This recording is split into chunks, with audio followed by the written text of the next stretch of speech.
You just have wonderful. To respond, here or present, that works for me.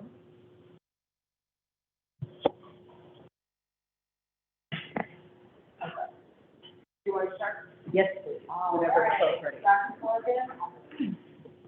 Yeah. Here. You have Lana? Present. Bonnie? Present. Casey? I'm here. It'd be nice if you could put the mic closer to you. David's here. Chris? Adrian? Adam? Aaron? Here. Sabrina? Here. Allie? Here. Suen? Here. Jonathan? Here. Matt? Present. Patty? Here. Randy? Here. Thank you so much. Wonderful. Thank you so much. And we're going to move to public comment. And I believe we have one speaker for today. You do have 2 minutes. People can turn their cameras on. I think you logged off, but so is he going to send it in writing instead of? Okay, great. Thank you so much. So based on our agenda, we're going to go ahead and move to the approval of June meeting minutes.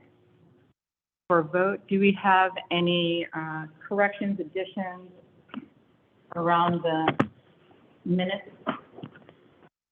When? Go ahead, please. There's a part that mentioned that I mentioned that Albina Vision Trust is currently more focused on working with PPS to identify an alternate location for Harriet Tubman School. That is incorrectly cited. It is they are currently working with PPS, working on the PPS headquarters site for Albina Vision Trust development location. Has nothing to do with Harriet Tubman School. Just want to correct that. Thanks. Do we have any other corrections or additions regarding that? All right. I have one correction. It is on page 4, I believe, under Healthy Parks, Healthy Portland report discussion. The last paragraph in which I believe quoted, there is going to be tracking of projections of the incoming multifamily homes being built in park areas. That should be changed to, trying to get my computer to work, sorry, built next to park areas. And next to. Any other additions? Do we have a motion to accept or approve of the meeting minutes from June?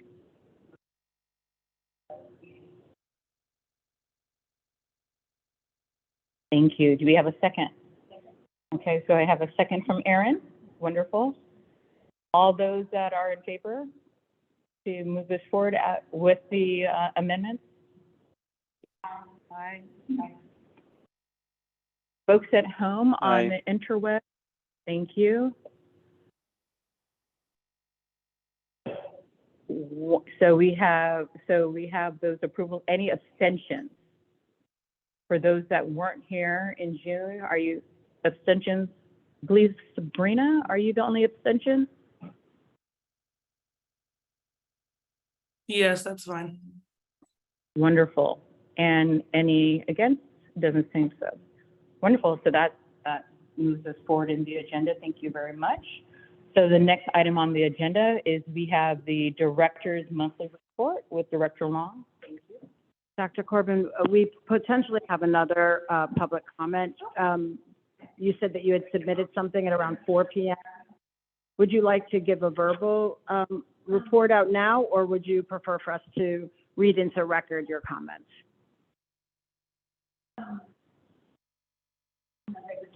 Okay. I'm looking to see what I can do to be a partner with the Parks and Recreation as a summer feeding program to partner in fighting hunger in Oregon. You have 2 minutes.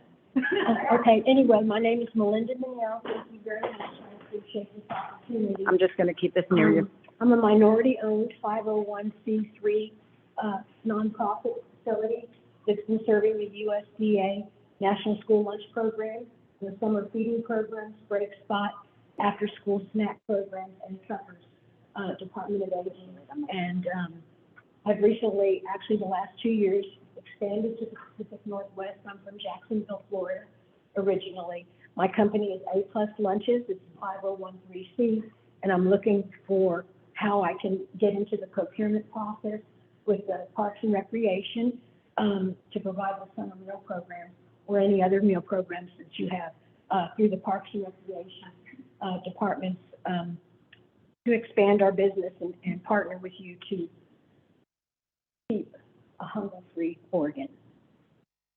I received information from the Department of Education, who oversees the National School Lunch Program and the Child Adult Food Care Programs, which fund the Seamless Summer programs that you have going on for the kids in the summer in the parks. And they have given me a vendors. I'm a vendor, and there's separate contracts from vendors. My competition, and I'm humbled as a minority-owned business, are Sodexo, Chartwells, all the huge corporations, and I understand that, you know, you can probably get a better deal from them being in mass, but maybe there's a couple of smaller schools that Chartwells or these other big corporations won't serve because they're too small and they don't warrant it. But I'm here to identify, or maybe you help me identify, those areas that are underserved and still in high risk hunger, severe parks or areas or rural areas within the Portland Parks and Recreation environment. I guess that's it. Thank you so much. Thank you. Now, you said you submitted something via email, so we have your contact information? Yes. Wonderful. All right. Yes. Well, we'll be back in touch with you. We can describe to you our procurement process. We work pretty closely with the school districts for our free lunch and play program, and we, you know, and we work with many nonprofits. So there might be an opportunity there. So we'll be back in touch with you. Okay. Great. All right. Thank you for coming.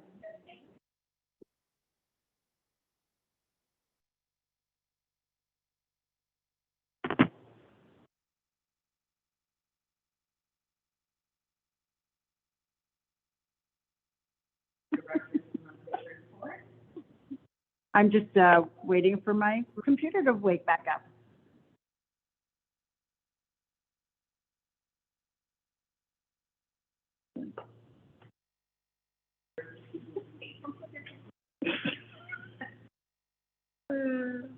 Let's give it a second. Oh my God. Also, some of the airstreams, by just saying that your summer staff this summer are fantastic. We've been to a couple of luncheon plays, my little ones and I so far. Yeah, like usual, everybody you guys have out there is just comes right up to all the kids that play and really. That's wonderful to hear. Thank you for that. For those of you on the call who didn't hear, Alana was just extolling the virtues of our summer staff. So we appreciate that. Thank you. All right, big heart from Maximo. All right, so for my director's report, of course, I hope that folks had an opportunity to read the monthly report. I just wanted to highlight a few things, give a staff update, mention a park renaming, which you may have heard about in the news, a little follow-up on the downtown park activation that I spoke about last month. And then I want to provide an update on some components of the charter transition work, including programmatic assessment, city organization, and future improvements. So first up, I just wanted to announce that we received notice that Kenya Williams will be moving on from Portland Parks and Recreation. He is he's been serving as our equity manager for just over 3 years and has done exceptional work while with the Bureau. he was with us previously in an equity role and then worked for the Office of Community Civic Life and came back as a manager. So he's moving on. Tomorrow is his last day, and I'll be announcing an interim equity manager probably tomorrow as well. So more to come on that. And we'll go through a full recruitment for that position. So it's an important role, and I imagine it'll be very sought after. So we're very sad to see Kenya go, and he hasn't revealed where he's going. So he says it's embargoed. So clearly something really important and special. The other thing I wanted to mention, I'm sure you all saw in the news, the mayor and Commissioner Ryan introduced a proclamation to rename O'Brien Square Darcel 15th Plaza. I still don't know if it's Darcel XB or Darcel 15. It is 15, thank you. So this will honor the remarkable legacy of the legendary drag performer and LGBTQ+ icon, Walter Cole, who I understand, according to the Guinness World Records, Darcel held the honor of being the oldest living drag queen performer. So that's pretty neat. Performing for well over 50 years and passed away at 92 years old. So it'll be the renaming proclamation will be at council on the 13th. So on Thursday at 2 p.m. in council chambers, and it's open to the public if anybody wants to show up. I imagine it might be a bit of a show. Might be a fun thing to see. So please, if you're around and you want to go, that'd be great. Last month, I discussed a little bit about how the Bureau is working with private parties to help activate our downtown park spaces. Last week, Clean and Safe, with whom we entered an agreement to manage Director Park, held an event to welcome folks back to the park, sort of like a grand reopening. And it's just it's just really exciting for us to see this partnership blossom so quickly. And they had a great event, a great turnout. The park looked great. And just as a reminder, we're continuing our level of service there. So the cleaning and the security, et cetera, they're there to help activate and program the park and then provide any enhanced service beyond what we're offering, should they choose. So they're also activating that kiosk. So they'll have like sort of pop-up programs and vendors in the kiosk. So that should be fun to watch.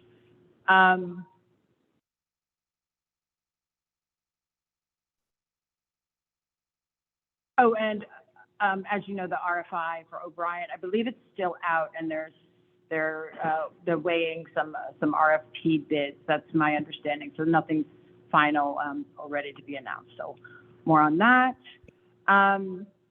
So I wanted to talk again a little bit about the charter transition. The part of the work, the programmatic assessments, is well underway. Service area assessment teams have issued phase 1 reports, which reflect conversations that the executive leadership team, which includes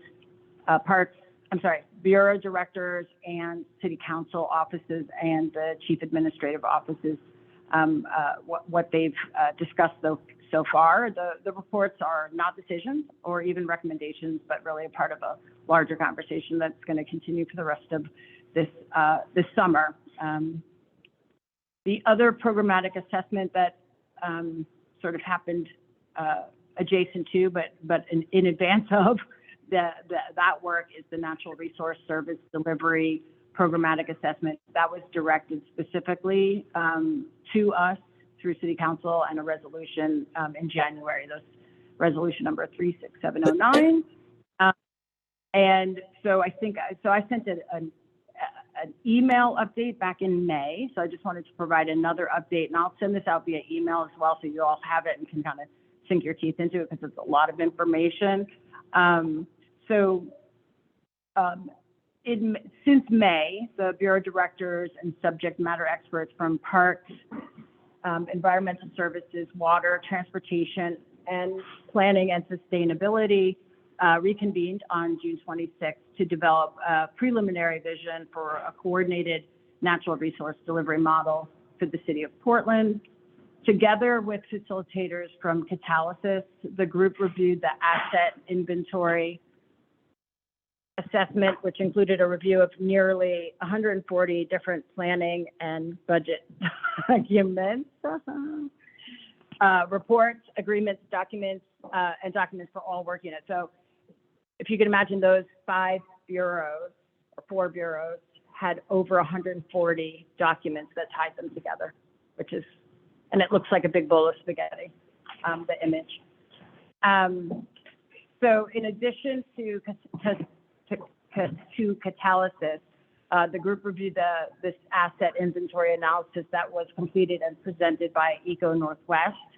And they provided a best practices framework to consider as we strive to improve natural resource services delivery.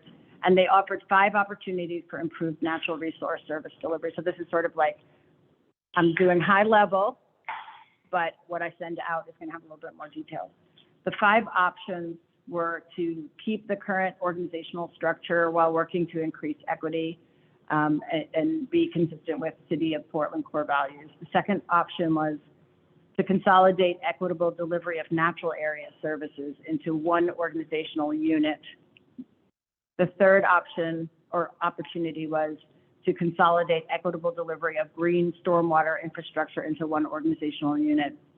The fourth opportunity was to consolidate equitable delivery of urban tree canopy services into one organizational unit. And the fifth opportunity was to create a natural resources organizational unit that could include some of the following: access to nature, environmental education, stewardship, climate resilience, environmental planning, fish and wildlife, green stormwater infrastructure, natural areas remediation, urban tree canopy, and vegetation.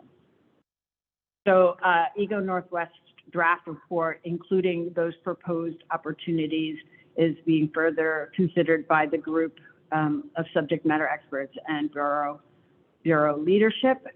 The next steps will be to include the group's feedback into a draft report and present that report to a broader audience, including leadership and stakeholders from the bureaus.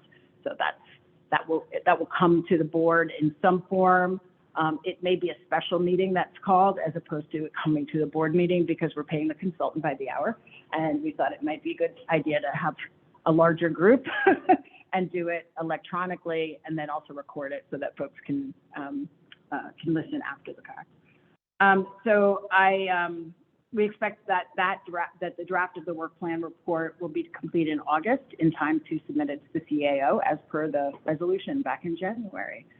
I'm just going to backtrack a little bit just so that folks know we've been working with BES for a long time, but in particular for the last 4 years, since we were both under the purview of Nick Fish, to identify ways that we can do our work together better. And we've made a lot of great strides in that regard, whether it's MOUs or we actually recently, first time ever, we'll have a contract out on the street for tree permitting that is a joint contract between BES and CART.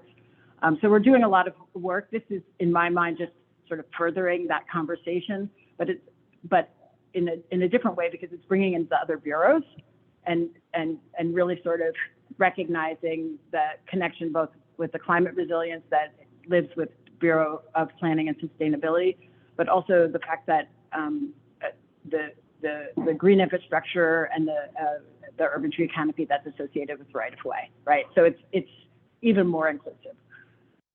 I know that was a lot. Allie, we have no time, so we're using our phone. Is there any discussion on bringing transportation into that conversation? Just because, did you say transportation? I missed it. Sorry. Yes, that's great. Because we have so little, so many of our parks have so little access by public transportation, especially some of our real natural treasures. Yes, Can we do a big read? My turn. Okay. Yeah, so I'm just interested to learn a little bit more about Clean and Safe and Directors Park. I'm mostly familiar with them having owned a business in Old Town Chinatown for 11 years as being, helping clean up that area and being a resource. And then, of course, also being, they're an entity under Portland Business Alliance. And I guess I'm just wondering a little bit more how that came together. I'm not as familiar with them, like activating spaces and things like that, so. And I'm gonna throw my phone at Todd. No.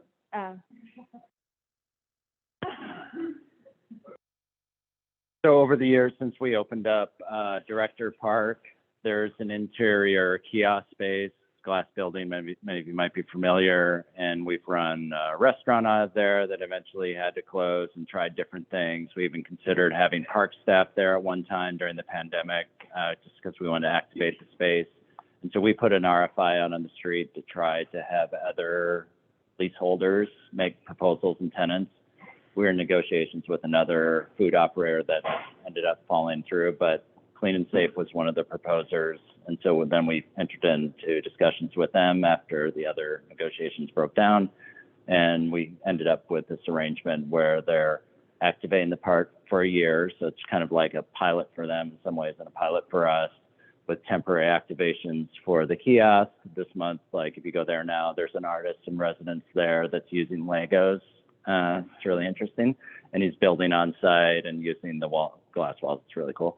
And they're going to be changing that out. Sometimes there'll be commercial uses in the kiosk space. We'll be activating other downtown retailers in there. And then the enhanced services, which you're familiar with, are like the janitorial and the security are on top of the services that Parks offers. So we still send our land stewardship division there to clean every day. We still have rangers doing their regular patrols, but like in the summer, they're actually activating every day right now. And so they have people on site every day. And that's being privately funded through their own, fundraising that they do. So there's no money being exchanged between Parks and Clean and Safe.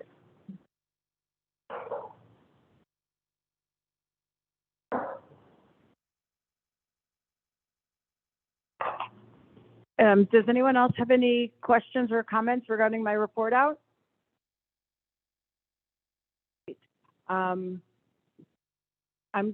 Commissioner Ryan has joined us, for those on the screen who can't see us anymore. So I was just going to pass the phone to him and see if he has any remarks. Sure, but it seems too soon for me to say anything. Okay. I just got here and I don't have the agenda in front of me. I will, though, Aaron, I appreciate your question because I got involved in that one.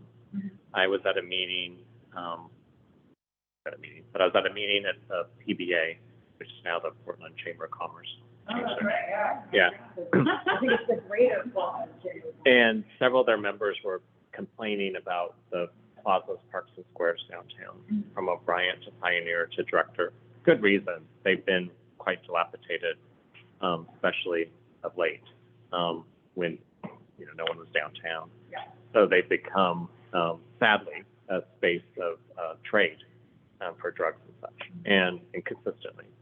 So there was just endless complaints. I'm sure Commissioner Rubio had this too. So it's like my first week and just attacked on this issue.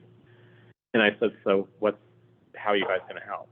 So I kind of set it up, and then they're like, they was back. Oh, then they hadn't had a lot of communication, Clean and Safe, with the park rangers and with parks.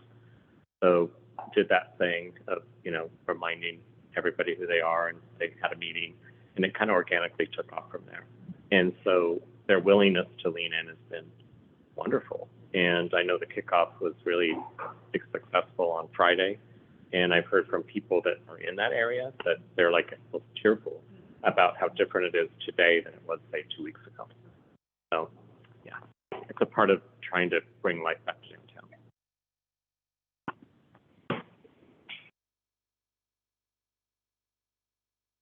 Thank you so much. Commissioner Ryan, thank you for joining us today. Really appreciate that. So just out of consideration, because I know one of our board members has to leave early, we're going to move over to the working group reports. And if it's okay with everybody, I would like to start with land use and infrastructure.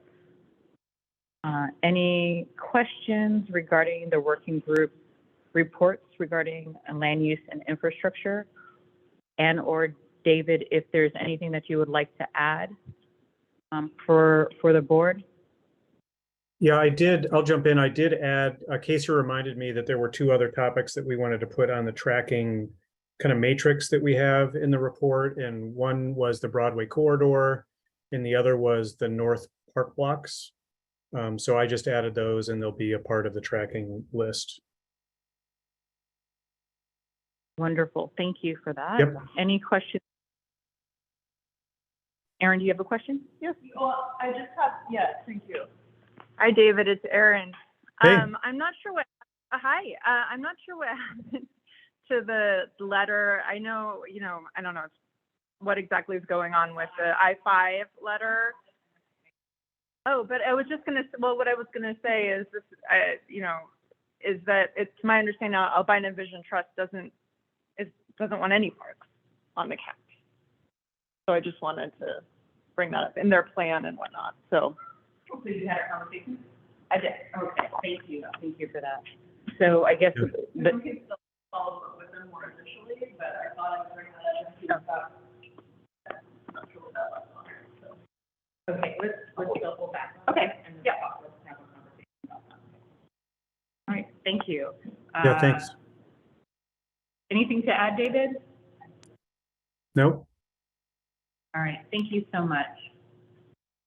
Casey is here with the Board Affairs Working Group. Any questions regarding the Board Affairs Working Group report? Questions, concerns, thoughts? Concerns on the legacy? Oh, yeah, okay. All right, it doesn't seem like there's any questions or comments from the board. Casey, do you have anything that you would like to add before we move to the Nope. board? Nope, thank you. Thank you. All right, moving forward to the financial sustainability working group. There was not a meeting, which is why you don't have a report in your packet. Thanks. Great, and then we have the community engagement working group with both Erin and I were co-chairs on, and we did not meet between the last board meeting and this one. So that is our report then. All right, well, thank you so much. Doesn't seem like there's any comments or questions. Let's move forward to the Portland Parks Foundation report with Randy Brad. Hello, everyone. I'm afraid to put my image on for fear of disrupting the Zoom, so I'll just do this by voice. I'll try to be as malevolent as I can be. So we christened Rose City Park Playground a couple of weeks ago. Thanks to Commissioner Ryan for showing up and speaking. This was a 50-50 split between us and PPR that was actually engineered by Commissioner Rubio when she was Parks Commissioner. So we were very happy to get that finally done, and we're examining new 7 possible playgrounds for a campaign coming up. So we're vetting those with PPR and figuring out what kind of philanthropic interest is available on that. We've got some bites. A lot of people were really happy about Rose City. And if you haven't seen it, we have a very cute video on our website of what the kids think of it. And I'll see if I can put that in the chat before I depart here. In other news, we have our Paseo Festival coming up starting this weekend on Sunday. We're doing a little different format. Last year we did a 3-day festival all in one weekend. And this year we are going to do 3 consecutive Sundays. So we're changing the format a little bit. Last year the Sunday event, or the Sunday was kind of the nicest vibe and felt kind of most Paseo-ish. So we were going to kind of work on that and also put forward our kind of family friendliness and the interactive aspects of Paseo last year. So we really foregrounded those. So on July 6th, oh, and then the other thing we did is we kind of handed over each of those days to an individual curator. And these are all folks we've worked with for the past 3 years on Paseo from our original steering committee. And the first one will be by Tyshona Carpenter, who's a really great local civil rights leader and arts curator. And she's titled her evening or afternoon. These are 3 to 6 p.m. I'll also put the Paseo website in the chat. The first one on July 16 is Creative Revolution, Art Activism and Music in Nature. And it will have things like the Portland Insectarium, which is Portland's first insect museum, will be there with interactive exhibits and Ethos Music Center. And Don't Shoot Portland, which Ty is the board chair of, will be doing an art making workshop with community muralists and whatnot.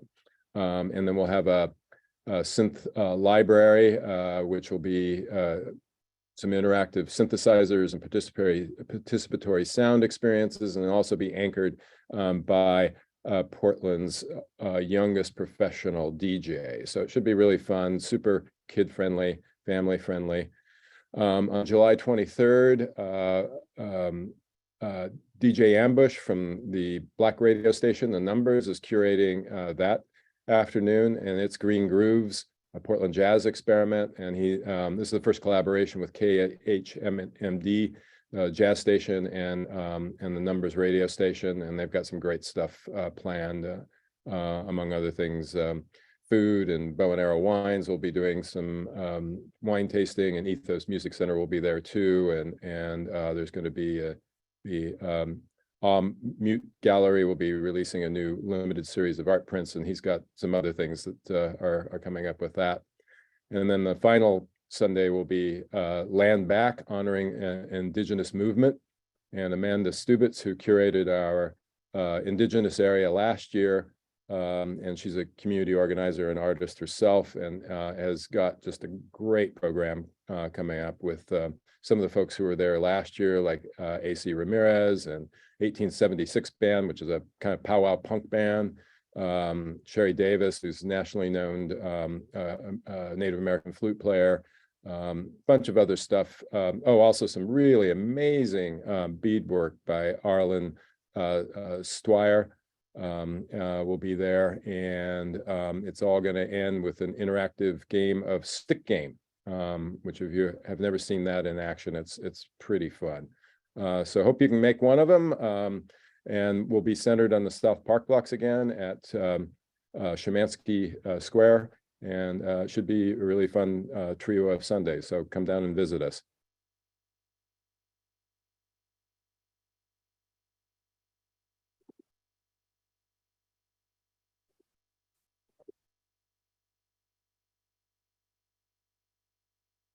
Everybody hear that? Or did it not come through? Nope, that sounded great, Randy. Thanks. Okay.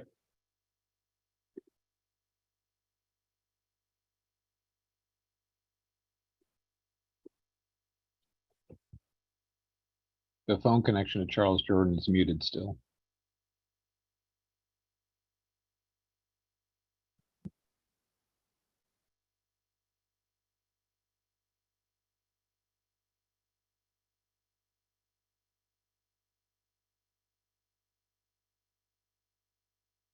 Yep, I have no idea what's going on.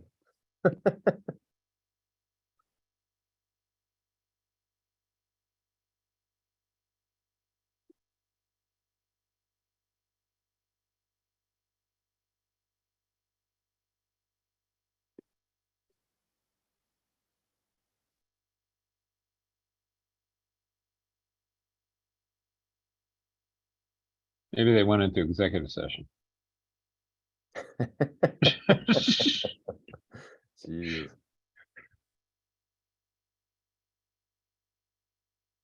There you go.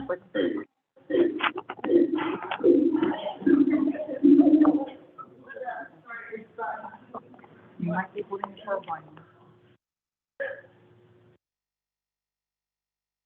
Thank you. Thank you so much. Just really quickly, as you know, any questions, concerns, thoughts, anything that anybody wants to respond to regarding Randy's report? All sounds great. Wonderful. So we're moving forward. If I can steal your slide. I believe we're at the, we're a little early, but we're at the continuing the discussion on the working group. I'm going to try to share my screen if that's, see if this works. Come on, technology.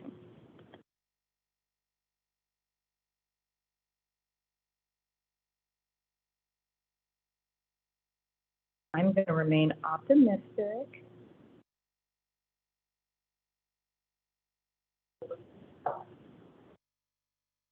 You know, you have to fuss with things a little bit. Get it started.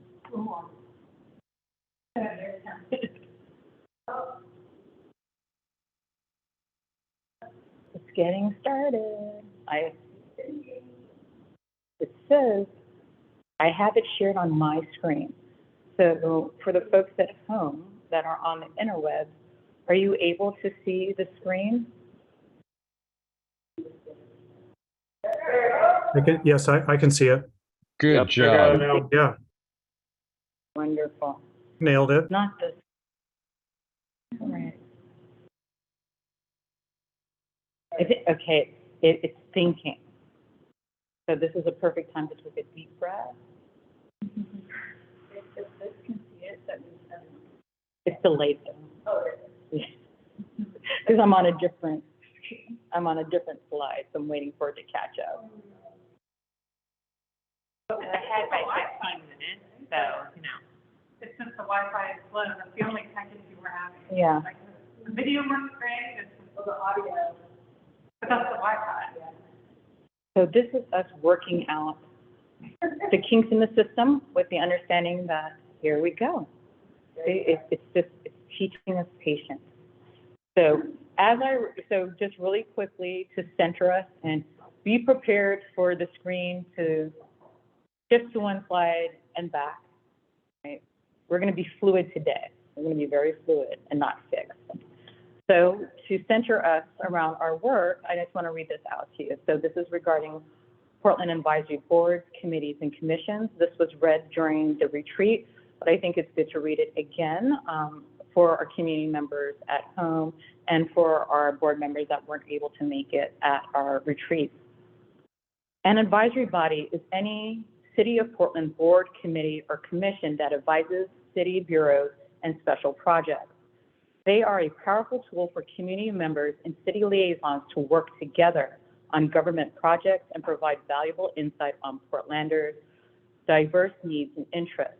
These bodies provide opportunities for city officials and communities to come together to hear appeals and concerns, provide expertise and advocate, develop and implement code, review current practices, and plan future services. I did warn you that the slide was going to do some weird stuff. It will catch up to us eventually. From the retreat, we all agreed, we did not vote, but we all agreed for those who were there, that the board will take on 3 priorities: leading with diversity, equity, inclusion, justice, and belonging, increasing public engagement with the board, and advocacy. While those are really large buckets, I want to take this time to open up the floor for the board to think through what that means for working groups, and as a board, how are we going to lead with diversity, equity, inclusion, justice, and belonging?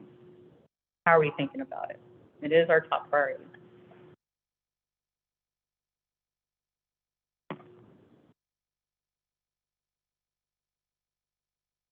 Thoughts? I know folks have thoughts because we've had conversations in the margins outside of our board meetings about diversity, equity, inclusion, justice, and belonging all the time.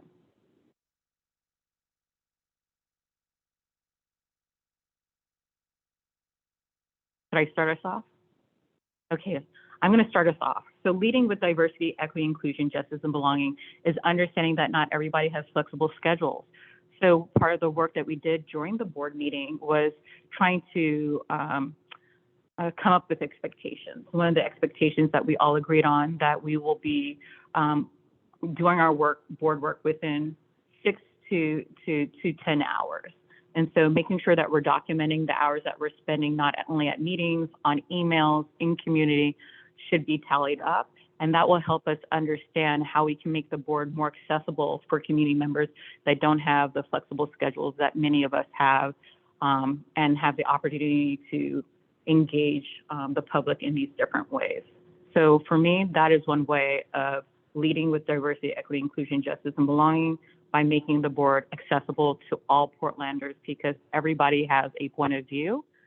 Everybody is the expert of their own experience, maybe as residents, Portlanders, people who enjoy nature in our parks. And we need to always make sure that we carve out a space for all of us to do this work, who want to do this work. Others, how are we leading with diversity, equity, inclusion, justice, and belonging? And this might be in working groups or as a full board.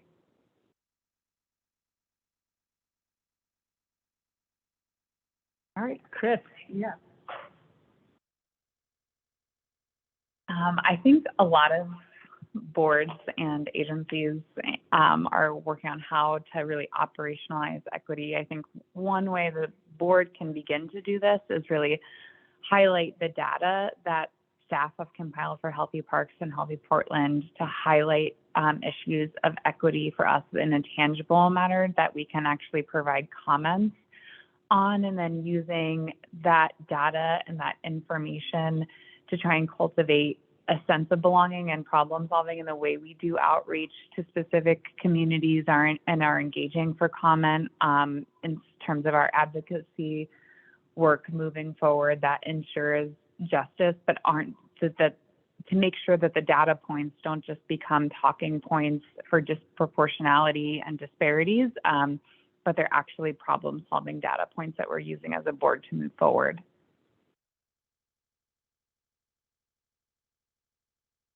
Thank you. Other brave people. We have 45 minutes.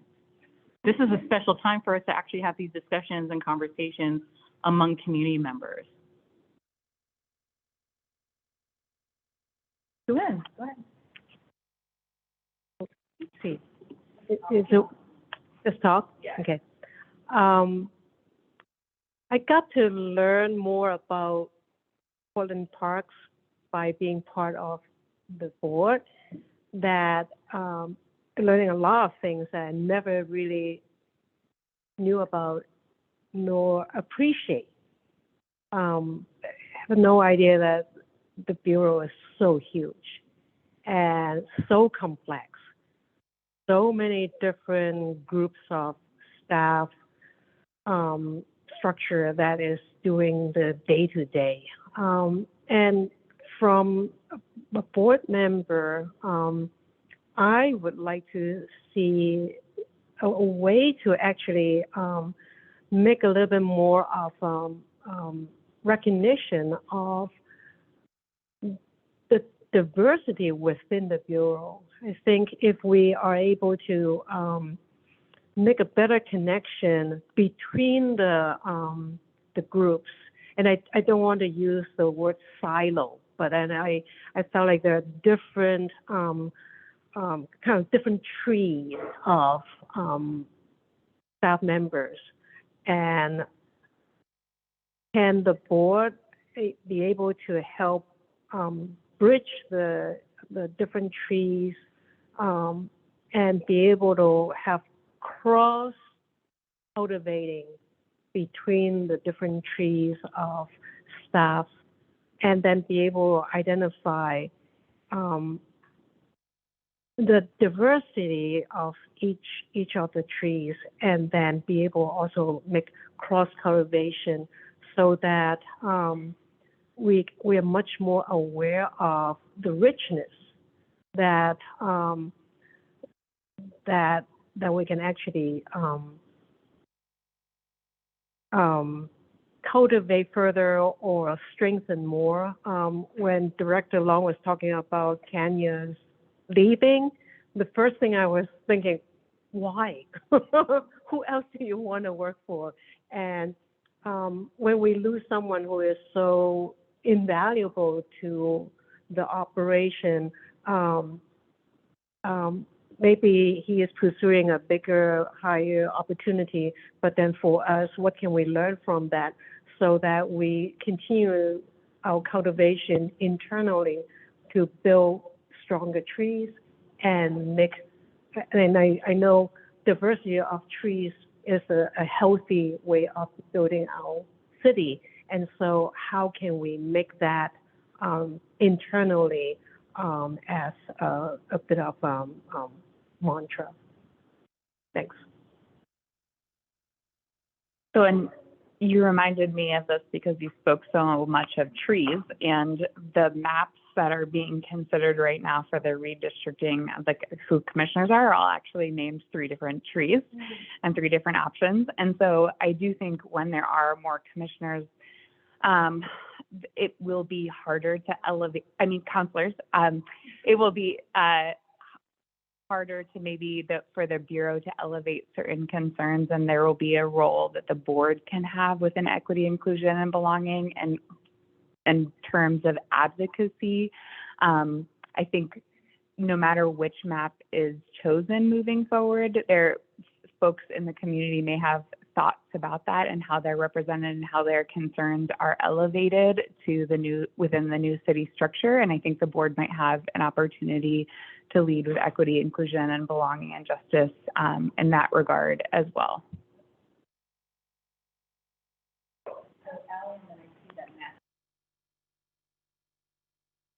Yeah, for me and our working groups, it really is about having that lens on everything that we're doing and having conscious conversations on equity, inclusion, justice, and belonging across every single topic we're talking about. And I think that happens mostly fairly organically. I think people here care a lot and tend to bring it into the conversation. But I also think we could formalize it, right? I think it could be, we could have layers of things that we're talking about, and that is a layer that must come up every single time to make sure that that's the lens we're putting on it. Matt, we saw you had your hand up. Yeah, thanks for the opportunity. I'm sorry I wasn't able to make the retreat portion of the last board meeting, but I really liked what Dr. Corman said at the outset. And to me, sort of 1 and 2 seem to have a lot of feedback loops, and really increasing that public engagement, I think, is going to unlock a lot of opportunities for us to lean into the JEDI work and have folks feel that they have a voice, and how do you interact and how do you make a change in your community and what you want to see at BPNR. So I haven't seen these before, and I really like the way that 1 and 2 interact with each other. Thank you for that, Matt. And can I hold this? Yes. I'm going to get tired. One thing that I would love to see, and it may not happen with my tenure on the board, but if it did, I'd be super happy. I would like for our community members to have park pride to the point that you cannot convince another community that their park is better than the one that is in theirs. It's like, we have this and we love it and we do this, but we have that. I want that type of friendly rivalry around our park system, and I hope we can get there. I think we're a part of a very unique bureau in which play is actually integral to their work, and I don't think play stops when you grow up. Pure Gen Xer here, we were refusing to grow up, and I'm very happy to see that parks are recognizing that. And then thinking about the second piece, unless others have more to add on diversity, equity, inclusion, justice, and belonging. Anybody else? Wonderful. So moving over to increasing public engagement with the board, part of that play, I would like to see us out doing the work. Allie, I'm sorry, did you want to add? Legacy. I'm so sorry, because I totally looked over there and it was like a sliver. It missed my eye. But thinking about what does it mean to engage the public? That means bringing people in for comments if they want to comment and engage with us. We're having tabling opportunities, outreach opportunities, going out and just playing and having fun with all these wonderful events that are happening during the summer. But I want folks to actually go out there and do what I love to call GERTS, academic talk, do some deep hanging out. Just go out and meet community members. So that's how I see we can do the work of increasing public engagement with the board. Others, yeah, be really Pollyanna optimistic about it. It's okay to be optimistic. I'm giving everybody permission. if you didn't give yourself permission already. Other ideas around increasing public engagement with the board? Lana and then Bonnie. I know what I'm going to say is difficult from a bureaucratic perspective, but as board members are working at being out in community more and at parks events more, if there is a way for us to have sheets where we could actually get official public comment recorded outside of meetings so that we are getting community members used to the idea of providing input to the board in a space that is more accessible and has fewer barriers, I think that could be really helpful in getting people comfortable with the idea that they have something to say to us and maybe eventually getting them into meetings more.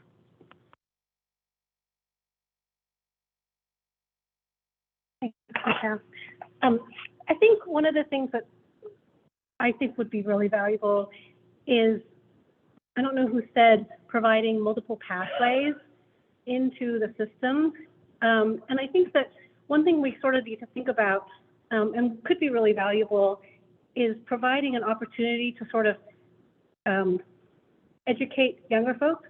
And I'm thinking of our Teen Force folks and thinking about ways that we could tap that group, not only as potential, ex officio board members, but, because nobody wants to be that one kid on the board.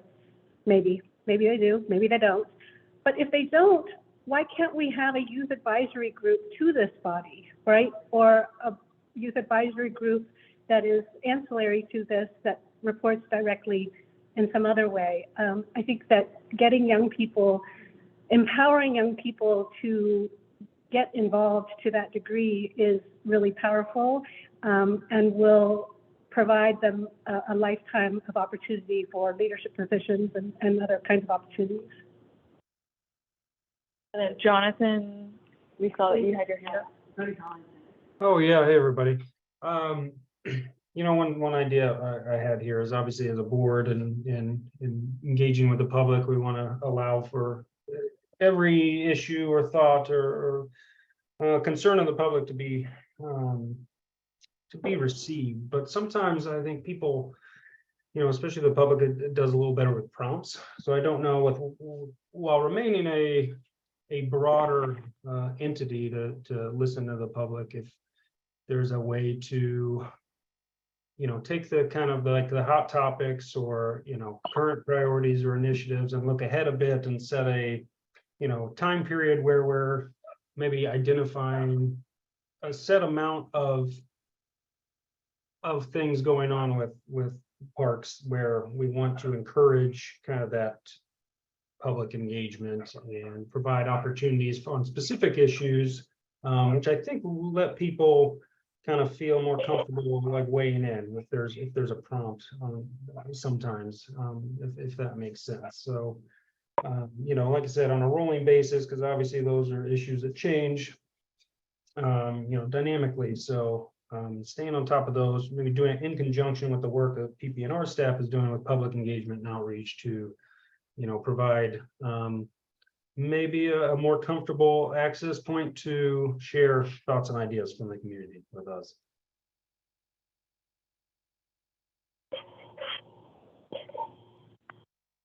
Thank you. Erin. Mine is actually in response to Bonnie. I thought, so there used to be a youth advisory group, because I know when Dr. Corbin and I were looking for ex officio members, I found something. Maybe it's been long debunked, but.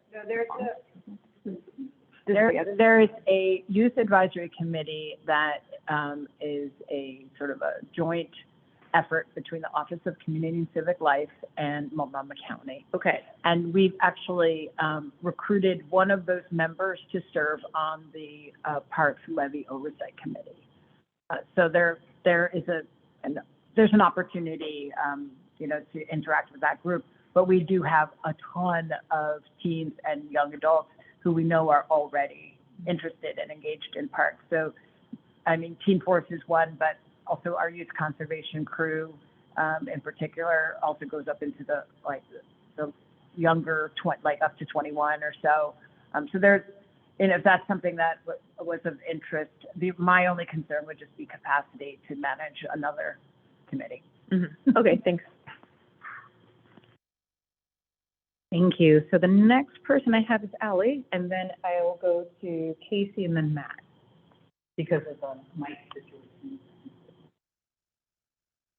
Two things, actually, just in response to what other folks said. One, just in terms of the youth thing, I actually met with a PSU student who's 20 years old today who wants to be an architect, and she was wonderful. And I told her, actually, I was on the Parks Board, and she was like, oh man, I would love to shadow or even just be present to like witness or some of the working groups, the land use and infrastructure, even that in terms of professional development to her was a huge, the idea of it was a huge opportunity. So even if someone didn't have an official role, is there an opportunity to shadow or to see how these conversations happen?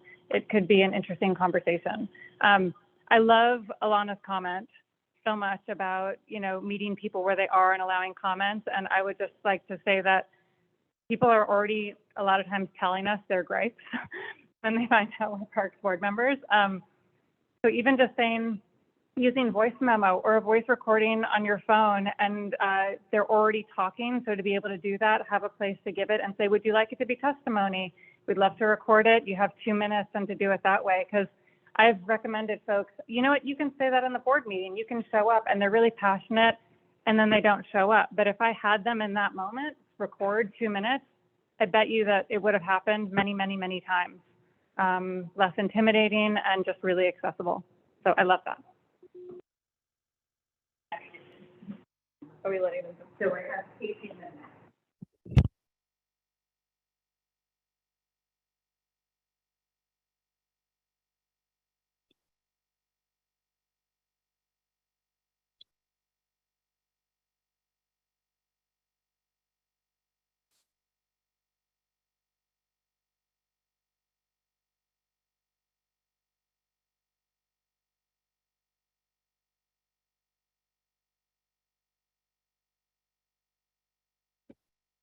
I can't hear anything from the main group. Oh, okay, there it is. Sorry, I think these are all great things. I guess I'm just going to state some things that Aaron and Ally basically said, just in a slightly different way.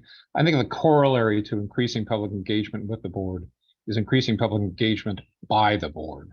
And it's not necessarily the board en masse, it's just individuals, board members that would go out and do volunteer work, meeting where people are individually, neighborhood groups, etc.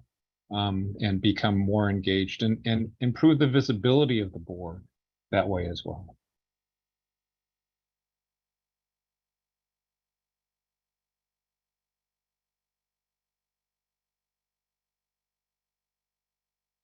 Hey everyone, great ideas. I love them all. And I think my mind goes to incentivizing participation. So, I mean, that could be very direct in terms of some food or something like that, but how are we demonstrating to the public that there's value in offering comment? How are we being responsive? How are we demonstrating that there's follow through and there's a result to offering that feedback?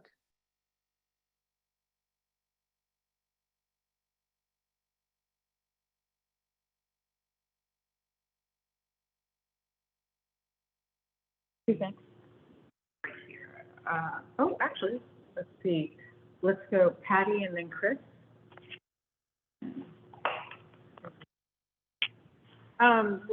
Being a new board member, would there be an opportunity at these public events to have some kind of booth where the board representatives are there that are encouraging the public to give their comments? Because I think that's a good forum. Everyone's comfortable that, Cathedral Jazz, you can imagine people there and see some representation from the park and an opportunity to weigh in, because I'm sure we would get a lot of feedback. Thank you. And we're going to pass this over to Chris. This might be an unconventional idea to increase board member engagement with the public and not just at organized events by the Bureau. But there are a lot of folks who go for running groups to parks like Forest Park every single day of the week, multiple running groups, or people who go to a park every single Thursday for a pickup game of basketball, or utilize the benches and tables to do a chess game like on Saturdays. And so I think it would be really great to get board members out there just talking to folks at different parks that are engaging in those kind of activities, and asking them what they enjoy about the park. Like, why do they make this a regular meetup spot with them? What are their comments and concerns? Because some of those folks, I mean, they're really invested in the parks, but they wouldn't necessarily come to a board meeting or know when a board meeting is to even look for those things. But they're obviously very supportive and take advantage of the resources that we have in the communities.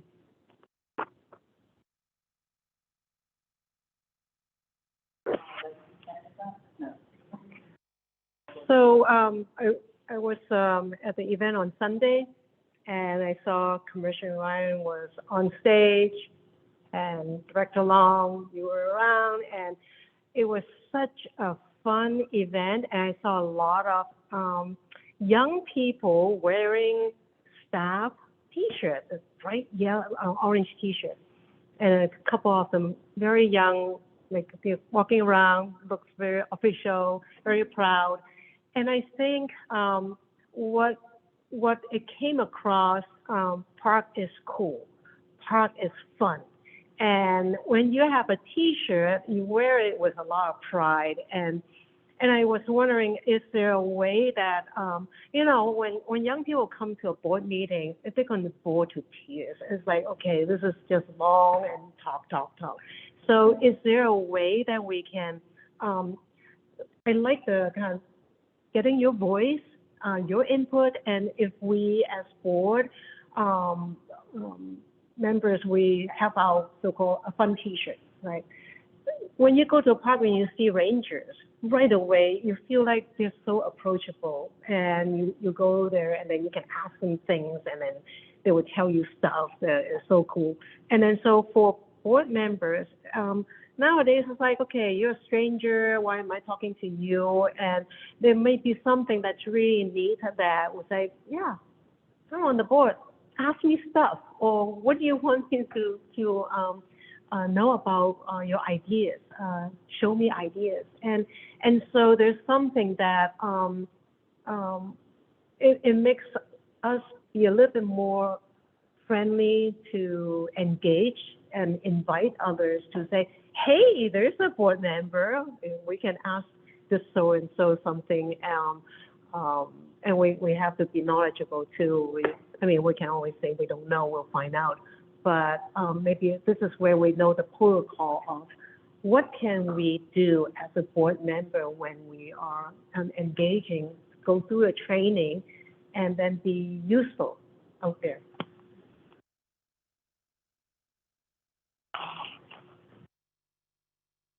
Thank you. All really good ideas and insights. So I appreciate the thought that you all are putting into this question.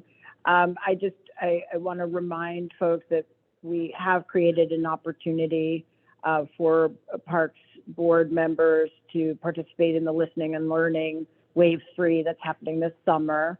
You can sign up for the training to do that work, but also that we're going to be doing a Portland survey. Is it the Insight Survey? Are we calling it the same thing, or Portland Community Survey? Parks Community Survey. So we're going to be doing a survey this year in partnership with PSU, and I think we're just developing what that's going to look like. But I can't imagine that there won't be an opportunity for some level of engagement there. And so instead of it being a random question or an open-ended question about, what interests you, or, what would you like to see, there might be an opportunity for the board to engage in the survey in a way that we're collecting data that can then be useful, as you said, to the outcome. So the data is clean, as it were, because sometimes, you collect data, and if you don't ask the same question to everyone in the same way, you're not going to get good data. So there's that. And also just a reminder that we do have a volunteer program right? So you all are volunteers, but we do have a volunteer program. And so there might also be an opportunity to create some sort of standardized ambassador type training. And we did have a conversation, I think, at the retreat about creating more legible, identifiable name tags. So we're going to do something. We're going to do something permanent, but also temporary, because I think that when you're at events, having something large with your name and the logo is really, and makes you very visible. So we're looking into having our marketing team design something like that. So just wanted to say all that. Any more additions regarding increasing public engagement with the board? Great. Erin. Sorry, one thing we had talked about before at Community Engagement Working Group is just also publishing like the board meeting schedule at community centers. So, I mean, one of the things we talked about is getting out into community centers. So we've done that, but that's, I mean, we have more things too that our group has come up with. I know we've had pretty long conversations about this. So we can maybe I could find those from our minutes and send them along just to add in our other ideas that we've had. Wonderful. Thank you. If there are no additions to looking at increasing public engagement with the board, I'm seeing people move, just checking. All right. How are we thinking through advocacy? Oh, okay. What do we have? All right. The first one coming out from Matt is that I really like the idea of that more structured outreach, as I think it can really help identify important themes. And then we have the Portland Parks Board. Can you read that, Michelle? I'm sorry.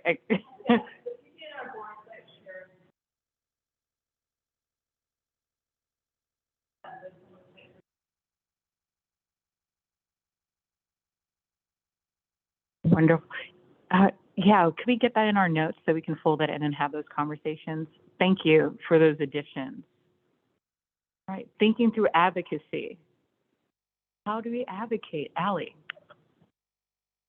I love that this is one of our priorities. I'm really excited about it. I want to say that there's advocacy that comes from us, but I also want us to consider what it means to be a sign-on to partner organizations that are advocating for parks, and then we add our support to them, because there's a lot of work happening at other organizations, whether it's on trees, whether it's on funding for parks or whatever. And there's an opportunity not just for us to create, but for community partners to know that we're a resource to be able to potentially sign on to other letters too and amplify those voices.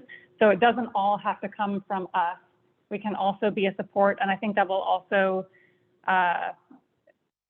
help increase public engagement with the board at the same time, right? Because we start developing more personal relationships with those other organizations who are already speaking up for parks as well. Thank you. Two thoughts. First, Allie, I love that thought, and I want us to think about how we're being both broad-reaching in advocacy so that we are creating those connections and really using advocacy as a tool not only for the end of the thing we're advocating for, but for those relationships, but also how we're being strategic so that our advocacy is meaningful, and so that it really is a value add for those organizations. I also hope that we think creatively about what advocacy means, because we are really good at writing letters, and we're talking about signing on to other organizations' letters, and there are hundreds of ways to advocate. So I hope as things come up that we want to weigh in on, and I don't know what that will look like, not knowing what those issues are, but I hope as those issues come forward, we can try to think creatively about what the most effective ways are to advocate for each individual issue. Thank you.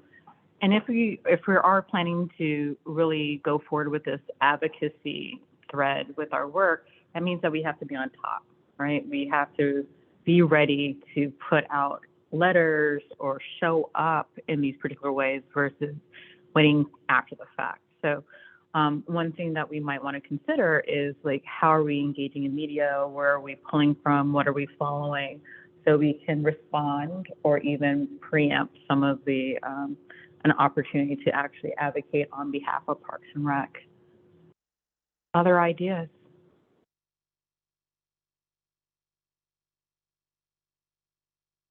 All right, Director Hall.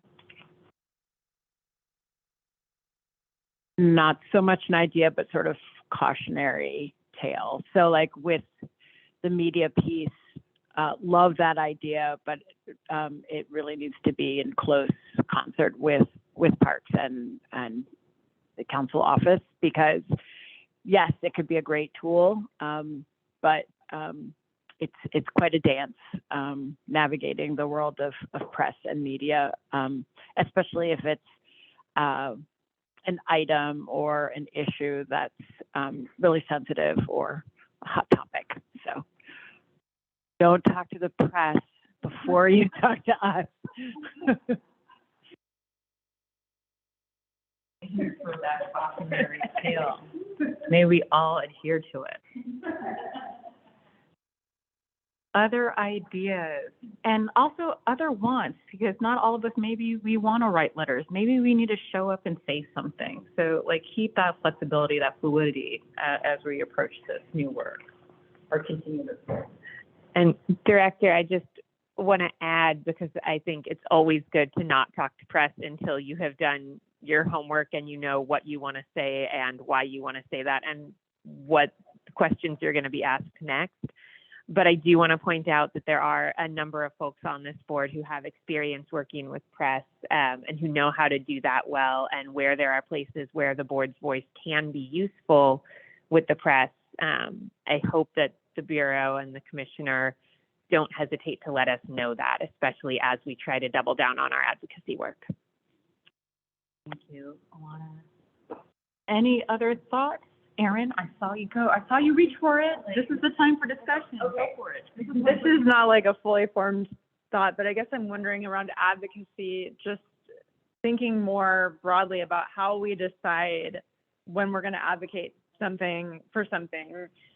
There's the Bureau, the Bureau will have things that it would want us to advocate for, but there's also just, being our own body and being our own people, what are the things that we have that we would want to advocate for? And I guess, again, it's not fully formed, but I'd love at some point to have a conversation, and maybe this gets into the working groups, maybe advocacy is one of the working groups, I don't know, but around how do we kind of form that so we can come to a place where we're able to run that through a process.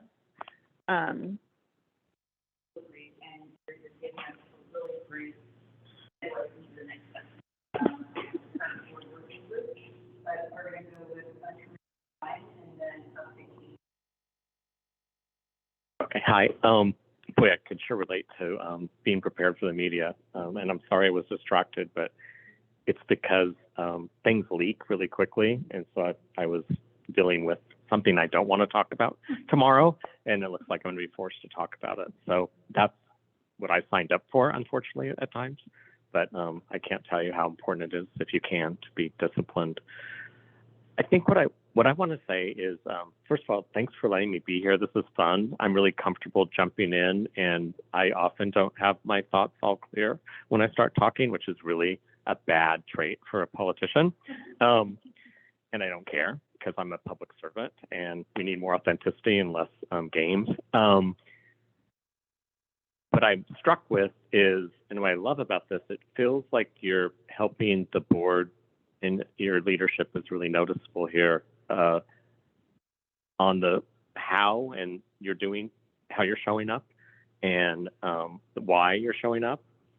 And I'm in the world of what we're doing sometimes. And so I want to offer how important it would be to think about how we take those two and parlay them into aligning with the big what's of the parks, of the Parks Bureau, and how we align with one another, how we hopefully align with, say, the foundation.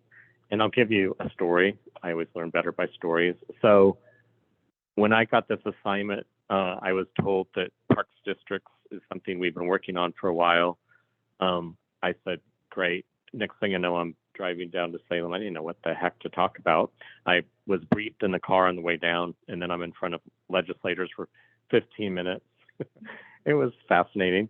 And but I couldn't tell if there was alignment with the Parks Foundation, with the Parks Board. And I've done that before. It was more when I was in Seattle. I was more political, actually, when I lived there years ago. But we always had the board and the advocates and everyone aligned when we were going down to Salem. And it felt a little bit like we were alone, and I couldn't see if there was any enthusiasm for this. Back it up, we obviously all know there's a deferred maintenance challenge and even crisis. And we know that we have a revenue challenge opportunity, whether it's a district and a bond. We can't do that without the advocacy of this board.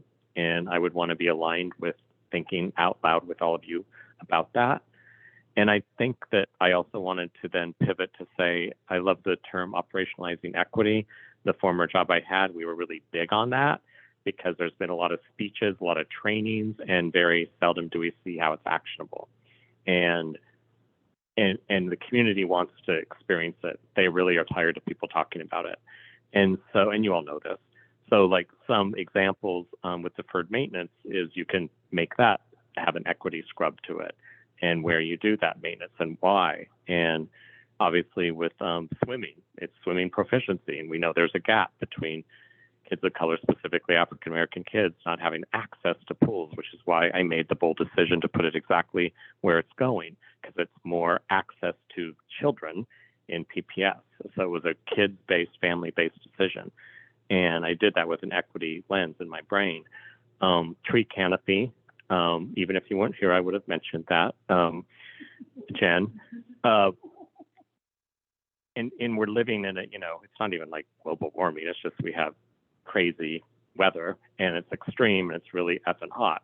And we have to respond to it. And shade is no longer just a concept, it's a reality of survival. And so how we bring that into the top three and how we go hard on it for equity, and then just services from every neighborhood. And I think another one that's hidden is job workforce issues. When I was at All Hands Raised, we really looked at data around the soft skills teens pick up and how there was an equity gap often with kids of color and kids in poverty not having access to summer jobs. And so, and we all saw that they did better in college and whatever the trades, wherever they went.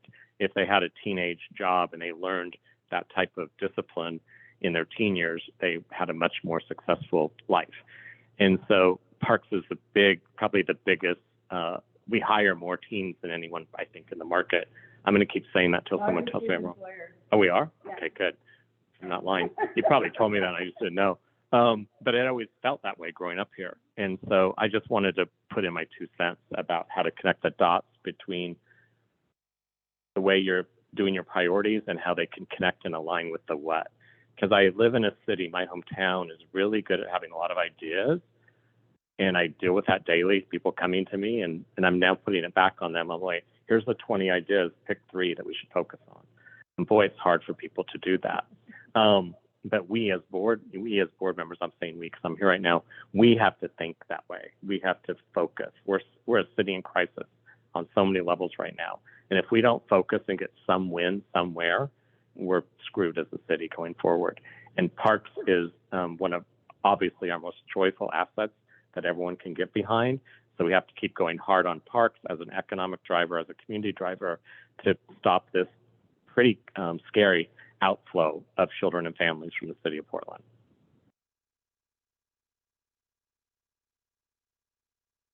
In response to Commissioner Ryan, and I really appreciate everything that you said. One thing that I would love for us to do is what I call EJ futurism. I'm working on this paper, but the core value of environmental justice futurism is the pivot from the fight against to the fight for. What do we want the city to look like? How do we want it to function? When we wake up in the morning and we think about Portland, what do we want to see?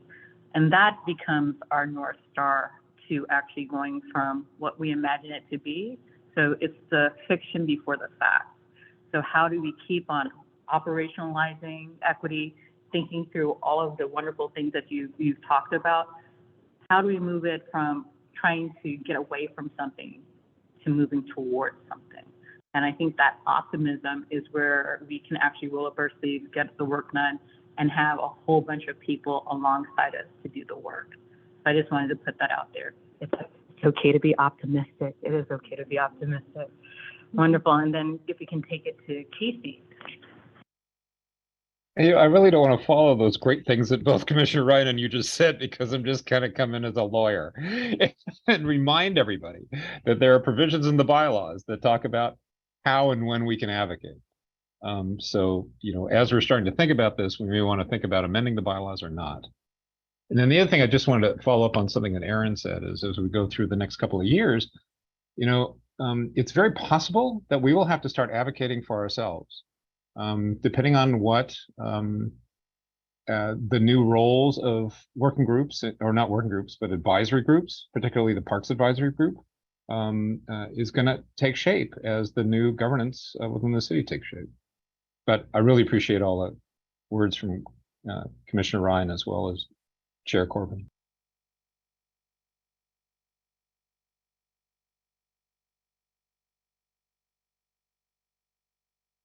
Casey, would you mind repeating what you said about bylaws?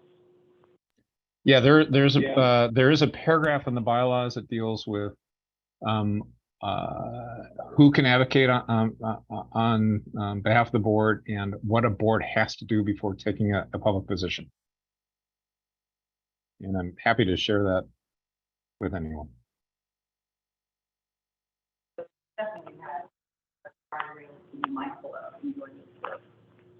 And we wouldn't be lucky enough to do whatever we want, right? That'd be great. So thank you for holding that space to have this conversation, and I hope we can hold on to those thoughts as we move forward as a board. One way that we do our work as a board is through the working groups, the board working groups. And at this time, our current working groups are the Board Affairs Working Group, the Financial Stability Working Group, Land Use and Infrastructure, and Community Engagement Working Group. And between Alana and I, we think there needs to be another one that we wanted to add. Oh, it's working with us. Programming, Arts, Culture, and Nature Working Group. So Alana, do you want to take on this aspect of it? And hopefully your slide will show up soon. Yes. So you all will see in a minute a list of some of the issues that have been raised over the last few months where folks have asked about new issues that they're interested in the board taking on, some of which have natural homes in working groups that exist already, and some of which don't, which has been a topic of conversation at a few different board meetings. And just as a bit of a review, we've had conversations about recreation, a lot of conversations about recreation, both programmed activities and whether we have enough or the right space for those programmed activities, and also space availability for unprogrammed activities and how those two things are in tension with each other. We've talked a lot about habitat, how open spaces are managed by PCNR, and also how we think about prioritizing and accounting for the needs of non-human living things more broadly within our parks and open spaces. We've talked a lot about climate in a number of different conversations. Our tree canopy conversations, our conversations about use of space, a number of other ways climate has come up. We've talked about infrastructure being broader than the built infrastructure, land stewardship, EJ, educational programs, and much, much more. So in thinking about those issues, some have natural homes in committees that exist. We can think about infrastructure more broadly than built infrastructure in the Land Use and Infrastructure Committee. We can think about some of the effects of climate on community members in the Community Engagement Working Group as we think about how we engage with communities and figure out what priorities are. There are a number of those conversations that we can have, but there are also things that have come up over and over that don't have a natural home. So as Corbin and I were thinking about the priorities that you all have raised and the interest in serving on working groups, we are proposing that we add another working group, and Director Long pointed out that we didn't actually put recreation in the title of this working group. We just put programming, despite the fact that recreation is one of the main things that we know folks want to talk about that needs a home. On the one hand, I think we should probably add it, but I really like PAC Northwest group, so we'll have to figure that out. But this would be a place for us to talk about programming broadly, about recreation specifically, and about some of those educational programs that don't have a home for conversation right now. It would be a place for those conversations about the tension between different park uses and different park users, both human and non-human users. It would be a place to have conversations about land stewardship that don't fit naturally within land use conversations at land use and infrastructure or community engagement working group conversations. And I think that topic kind of bridges a few different committees. If the Board Affairs Working Group is the why of what we're doing, if land use is where we do it and community engagement is who we do it for, financial sustainability is the how do we afford all of this and how is it paid for?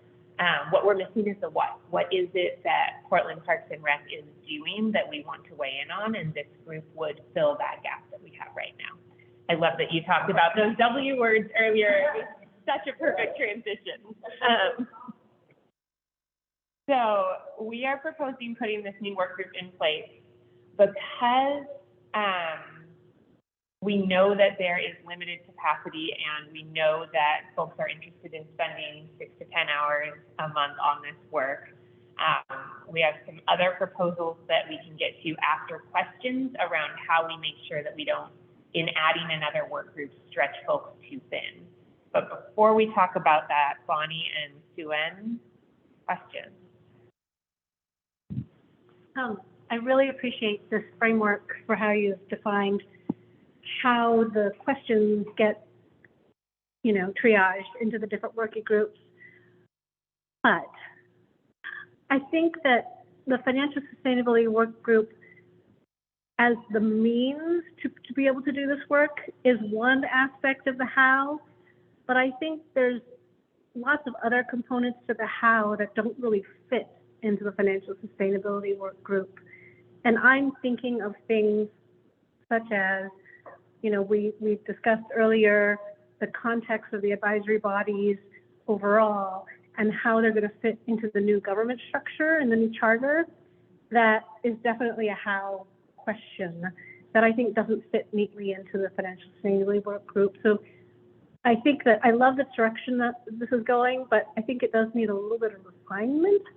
But I do very much appreciate this new work group.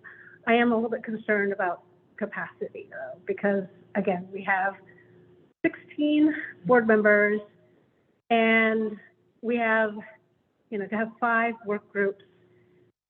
I mean, yeah, maybe we can work with smaller groups, but I think that does limit members' ability to be able to ensure that they're that the work group that they have committed themselves to has the kind of scope that they're hoping for. But thank you.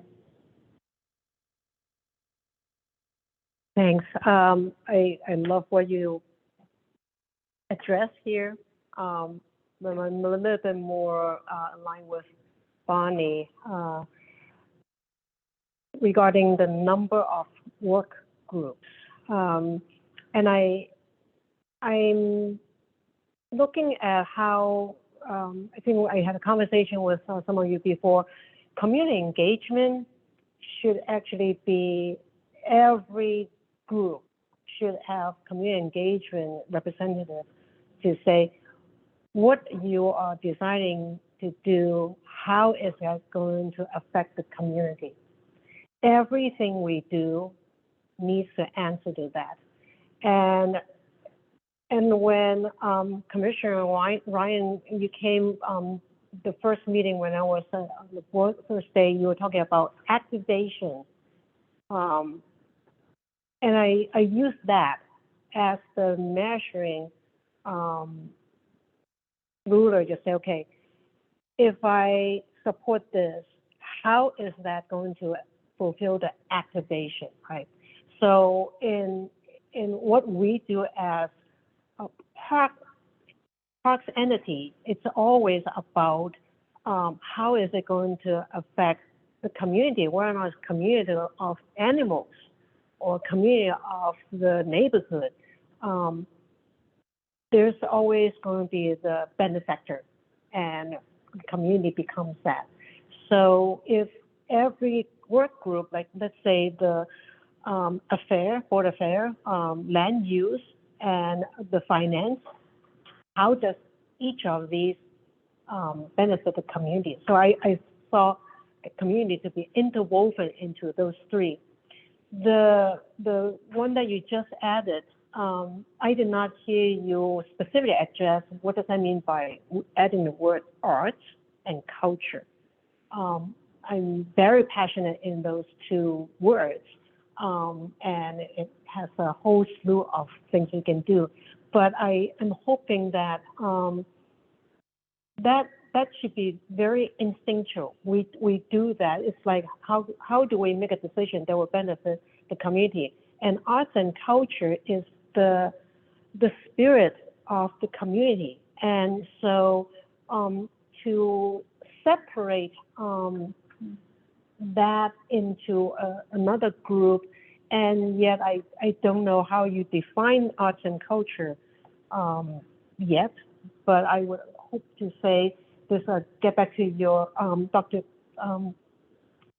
Corbin's conversation address about each park, each neighborhood. People will say, I got a really cool park and my park is better than yours. That's part of the culture of pride and expression. And so I see that as part of folding into the community, which actually then flows through the three affairs: land use, fiscal. And I'm all for bringing it back down to smaller number of groups so that we can overlap more rather than from separate trees. Thanks. How we're reconfiguring the board affairs work. I think that's going to speak to some of the concerns that we bring. Yeah, I have a question on, so you have land stewardship in here. Land use is also going to be in the land use and infrastructure. And then you talked about climate resiliency and community engagement. It seems like habitat and caring for land is really kind of dispersed. And I'm wondering, or it's kind of how it's framed. I'm wondering how you're thinking about habitat and, you know, land use in terms of like all those pieces and how it's going to differentiate between the working groups. I'm not quite sure I understand. So what I think is best at this point is that maybe going through the what the Board Affairs Working Group is going to be, and to understand that we are reconfiguring the working groups, right? We're going to be bringing in some new stuff into these working groups, and it's, I know people want things on a silver platter, but you guys are going to decide how you want to configure these groups, right? And with the understanding over the next few meetings, hopefully solidifying it in September, we'll all understand which pieces we're going to be focused on. With that said, Director Long, did you want to jump in? Yes. No, Ali, I just wanted to clarify because I heard you loud and clear. I think that Alana was describing how they came to the realization that they needed to create another working group because some of those items could fit into some of the working groups, but not all of them did. And so the idea is creating a new working group wherein all of those areas, the recreation program, environmental education, habitat, land, you know, the land, natural area care, and all would all be in one place. So I think she was just using it as an example of why they got to where they got. Thank you, Director Long. Okay, so based on the criticism, which is great, right? Critique is a good thing. It makes us stronger. We decided to go forward with a type of hub and spoke model for the Board Affairs Working Group, which will include the chair of the Board Affairs Working Group, the chairs from the working group, along with the chair of the board and the co-chair of the board. So as Sue-Ann pointed out, from the time that I've been on the board, a lot of the working groups don't talk to each other. You physically have to be in each of the meetings. And so by doing this, what we're doing is we're bringing the working groups together each month for an hour and a half. We're going to meet once a month And within the Board Affairs Working Group, we're going to have these main focuses, right? And so it's going to take a little bit to, maybe in the next half an hour, we'll see the next slide. But this hub and spoke model will allow us to cross-pollinate and have those conversations that have been siloed over the last 2 years, right? So some of the conversation was around land use and infrastructure, and like, wow, they need to really talk about community engagement in there. So by having these working groups all come together, we can see how, and we cross-pollinate, and when opportunities pop up, this may be the opportunity to think about ad hoc committees for a very specific task, advocacy, action, or something like that. So just really quickly to go with these slides, the Board Affairs Working Group, we're proposing that it will be keeping watch regarding government restructuring as it impacts Portland Parks and Rec and the board. This is a space where we can discuss, determine, and prep materials for the board packets related to the working group items to be brought before the board for votes, vetting, and other informational updates. So if you want to have ask of the board, if you want the board to sign on a letter because the working group wants that to happen, it could get vetted in this group, it can get on the agenda, and then we can go and vote for it as the board. You'll be proposing items to the chair regarding items, issues, and processes. Again, it all goes to the full board for review, but this is where we're going to end up focusing on it. All right, it'll give us that hour and a half to make sure that we're not wordsmithing in the middle of the board meeting. We can do that beforehand, have everything ready for people to sign. I wonder where that came from. Anyway, moving forward. So this is opportunity for cross-pollination, opportunities for working groups, including reviewing new items flagged by working groups' attention by the board and determining the best working group to take the issue on. So some of the ideas that you were coming up with, Ali, you're like, maybe this doesn't fit with this working group. This is the body that can determine which working group wants to take on that particular task or work. And recommending to the chair the creation of an ad hoc committee or a review of issues when needed, and then vetting advocacy plans, processes, and correspondence before it goes to the full board. With that said, the working group chair responsibilities will be to work with staff to set the working group agendas each month. The chair of the working group will be at, the chair of the working group will chair the meetings each month for that particular working group. It will, they will submit reports by the first of the month to Michelle, or it won't be included. Submit the working groups by the first of the month to Michelle, or it won't be included. I'm just repeating that.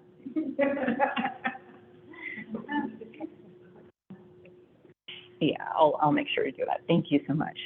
Present reports and answer working group related questions at the board meeting, and then attend and participate at the Board Affairs Working Group and tasks that the working and the task as a working group representative. So in earnest, there's still going to be 5 working groups, but one of those working groups are going to be sort of all-encompassing, and that'll allow us to either disseminate tasks down to the working groups to say, could you guys focus on this and let us know what you think? Or it can be the working groups sending things up to the board for full review so we can move things forward. All right, so really quickly before we go to community comments, which we'll do soon, do we actually have any community comments, Michelle? All right, thank you. Thank you for checking on that, Ali. So in the next half an hour or so, the working group appointments will show up. And these are the appointments that you signed up for, either as the first or second preference for these particular working groups. And for the new one, we put people in there. Of course, you can let us know if you don't want to be in there, you want to be a part of this working group. But at this point, the land use and engagement working group is full. It sounds like that's where the party is right now. So moving forward with that, and if the digital deities will help us out with these slides, Come on, slide. What I hope you're hearing from this is we will still have 4 main working groups doing the work of the board. And we can treat Board Affairs Working Group almost as a bit of an executive committee to bring all of that work together to try to address the concerns around capacity.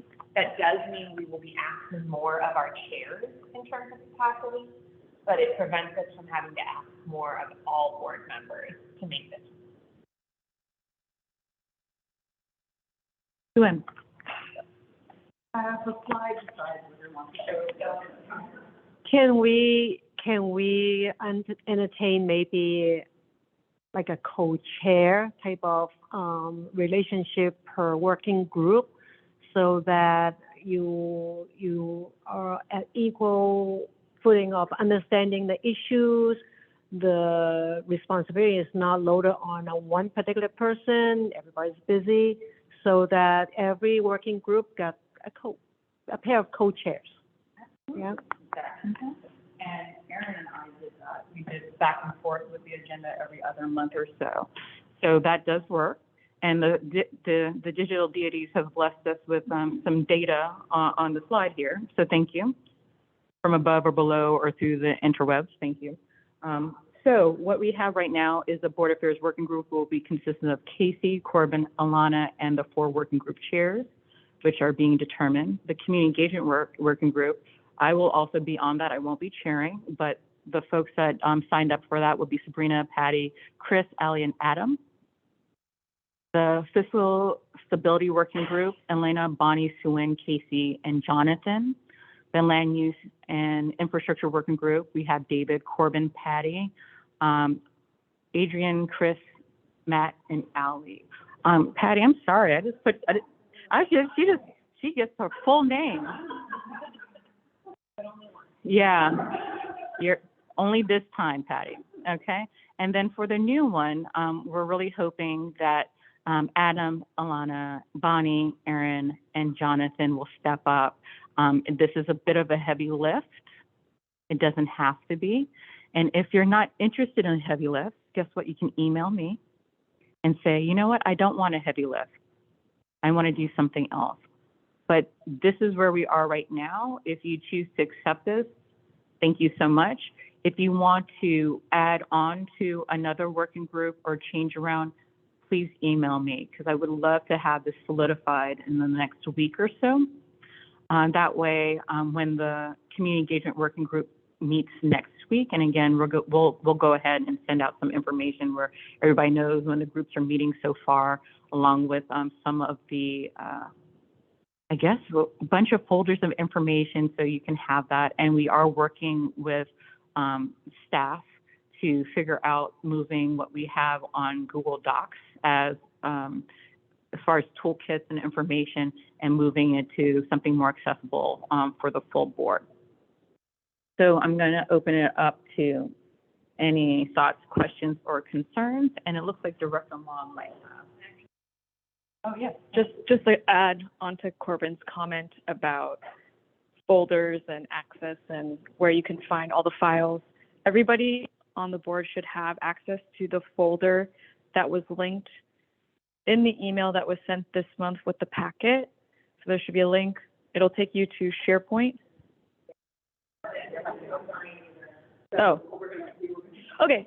We will send you the link again, and then everybody, I individually added everybody's emailed on there. If you don't have access, please email me. Or if it says you don't have access, please email me and we will work that through. But everybody should be able to access all those folders, upload whatever they want, edit documents live. So if, you know, one person, if Sue-Ann has a document open and she's editing and Corbin has the same document open and she's also editing, you'll be able to see those updates in real time. So it should be working great. Fingers crossed. Thank you so much, Michelle. And one thing that's really important about having the board packet really available, not only to the board members, but also to the public, is that it does provide transparency and opportunity for community engagement at the board meeting. And so there's going to be a little calibration. There's going to be some adjustments. I'm asking for patience as we kind of reset ourselves as we move forward. Erin, then Director Long, or? I was wondering for the PAC, or it could also be Parks Northwest Group. What? Is there staff? Have you talked about staff support or anything about that yet? We are going to need to work through that. One of the things that I said to Director Long is, we've heard loud and clear from the Bureau that this is a working group that will touch a lot of different staff areas. So I think we need to start, once we figure out who's in this working group, by thinking through what the first 2 or 3 things are that we want to learn about and get caught up on, because a lot of these are issues that the board hasn't weighed in on. So I think there's a lot of just learning and catch up to do to make sure we know what we're weighing in on. And after we figure out what those first couple of issues are, it will be easier for us to say to Director Long, here's what we want to learn about, which are the right staff to make sure are in the room, so that we can try to limit having loads of staff have to be there at one time and really weighing down workload for the Bureau. And I think what's really nice is that we have this really wonderful report called Healthy Parks, Healthy Portland that can guide this group in a lot of ways. So I hate using this word, there's some synergy there. Please don't send me, but yes, there's some synergy there that we can move forward on. So we are trying to be as thoughtful, and I'm hoping the folks on the board are understanding that we're trying to hear and listen to you and make those adjustments that folks have been talking about. All right. Thoughts, questions, or concerns?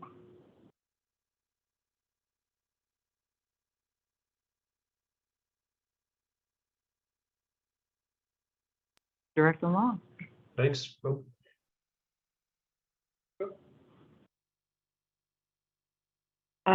You clearly put a lot of thought into the acronym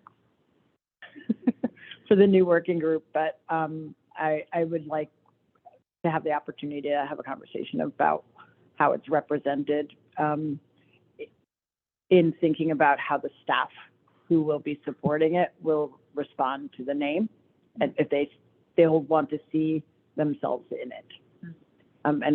And having said that, like, arts and culture actually are within the recreation portfolio, but recreation's name wasn't included. So I'd just like an opportunity to come up with another pithy acronym for you. Okay, thanks. Does Jonathan have something? Hi, Jonathan. We saw you take your mic off. Did you want to add something to the conversation? Nothing major. I just want to say thank you for your thoughtfulness around this. Clearly, took a good approach to thinking through how these working groups are going to kind of work together going forward. So appreciate that.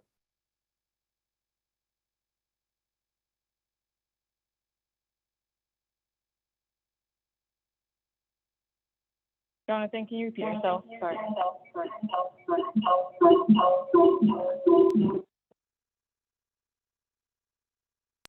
Sorry, what was that? Maybe I'm having some issues.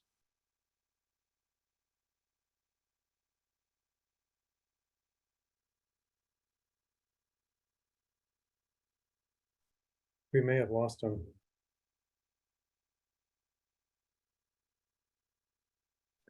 Jonathan, go ahead and repeat what you just said. I commented that I appreciated the thoughtfulness that of the approach of reworking the working groups and how they're all going to collaborate going forward. Was it? That's great. I think what happens is they get a feedback if they've got the phone on, so they mute it. Okay.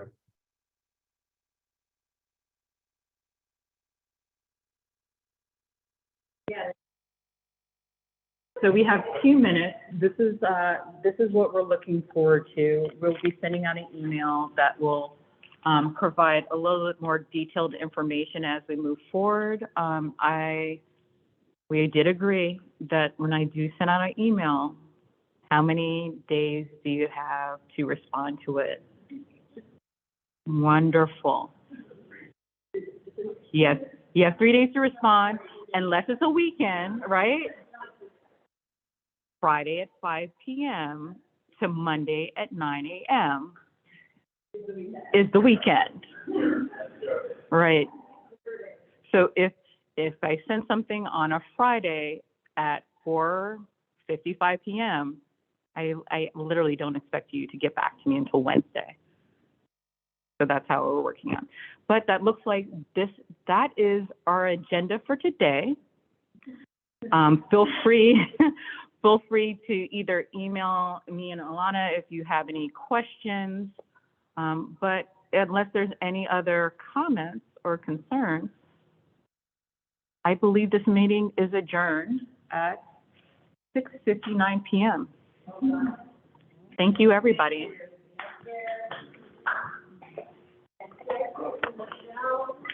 Yes.